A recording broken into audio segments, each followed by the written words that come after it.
এবার ত্রিপুরার প্রখ্যাত চিকিৎসক তথা খ্যাতনামা সঙ্গীত শিল্পী ডক্টর আয়ন রায়ের বাড়িতে দুষ্কৃতীদের হামলা, আতঙ্ক গোটা এলাকায়। ত্রিপুরা ঊনকোটি জেলা কৈলাসহর পুর পরিষদের 14 নম্বর দুর্গাপুর এলাকার বিশিষ্ট চিকিৎসক তথা খ্যাতনামা সঙ্গীত শিল্পী ডক্টর অয়ন রায় ওনার স্ত্রী এবং 12 বছরের এক কন্যা সন্তানকে নিয়ে বসবাস করছেন। প্রতিদিনের মতো বৃহস্পতিবার ওনারা রাতের খাবার শেষ করে ঘুমিয়ে পড়েছিলেন, কিন্তু গভীর রাতে একদল দুষ্কৃতিকারী হঠাৎ করে বেশ কয়েকটি মদের বোতল দিয়ে ডক্টর অয়ন রায়ের বাড়িতে ঢিল ছুটতে থাকে।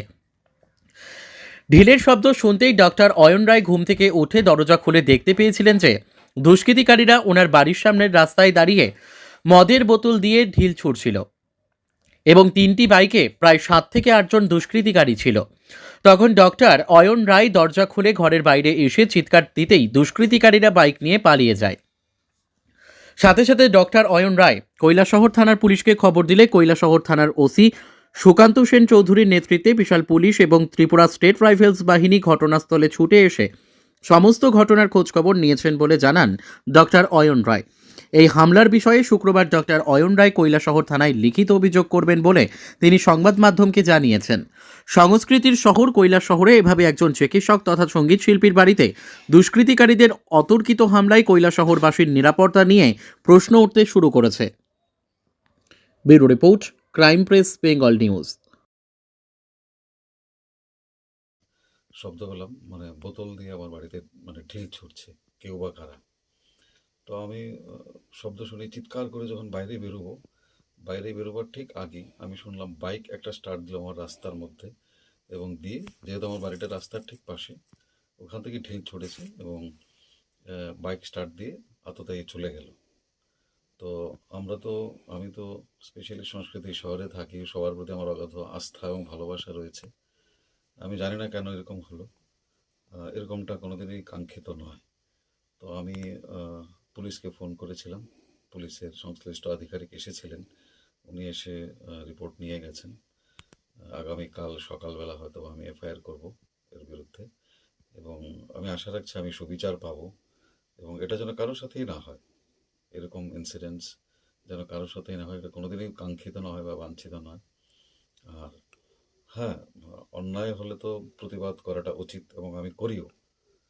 হয়তোবা সেখানে কোনো থাকতেও পারে, আমি হয়তোবা আছেও, হয়তোবা কোনো ক্লু থাকতেও পারে, আমি জানি না। কিন্তু এতে করে যদি কেউ ভাবে যে কণ্ঠরোধ করে দেবে অন্যায়ের বিরুদ্ধে, সেটা ভুল ভাবছে। আপনি একজন প্রখ্যাত চিকিৎসক হিসাবে পরিচিতি রয়েছে সারা রাজ্যে কিংবা কৈলাসহরে।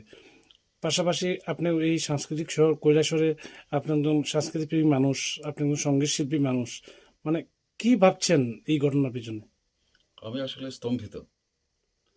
আমরা কোনোদিন এরকম ভাবতেও পারি না, ভাবিও নি। আর যারা সংস্কৃতি প্রিয় মানুষ তারা কোনোদিন এরকম করে না বা করেনি বলেই আমার দৃঢ় বিশ্বাস। এবং সব জায়গাতেই কিছু অপসংস্কৃতির লোক থাকে, এবং তারাই এটা করেছে। যে করেছে তার তো এটা তো শিওর যে তার কোনো সংস্কৃতির কোনো বালাই তার মনের মধ্যে নেই, তার পরিবারে নেই, এটা তো শিওর। মানে সংস্কৃতির শহরে আপনি বসবাস করছেন, আপনার নিজের বাসভবন, এভাবে মদের বোতল দিয়ে ডিল দিচ্ছে, মানে এটাকে প্রাথমিকভাবে আপনি কোন দৃষ্টিতে নিচ্ছেন? এটা তো সামাজিক অবক্ষয়ের একটা লক্ষণ, ডেফিনেটলি। এবং এবং এতে সমাজের সকল স্তরের লোকের, শুধু চিকিৎসক বলে নয়, সাংস্কৃতিক ব্যক্তিত্ব বলে নয়, সকলের এর প্রতিবাদ করা উচিত। আজকে আমার সাথে হয়েছে, কালকে আপনার সাথেও হতে পারে। পুলিশকে কি রিপোর্ট দিলেন? পুলিশ এসেছিল, ওরা পিকচার নিয়ে গেছেন, আমার সঙ্গে কথা বলেছেন, এবং বিভিন্ন বিষয় নিয়ে কথা বলেছেন। সেটা কালকে এফআইআর নেওয়ার পর স্পষ্ট হবে।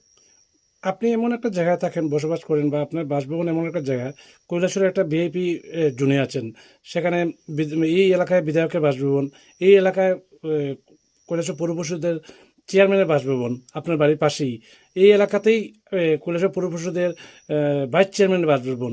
এরকম একটা জায়গায় ভিআইপি জোনে এরকম একটা ঘটনা, অতর্কিত আক্রমণ বললেন, মানে এটা এটাকে কি এটা বলবেন? এটা এটা কোনোদিন আমরা স্বপ্নেও কেউ কল্পনা করতে পারে না।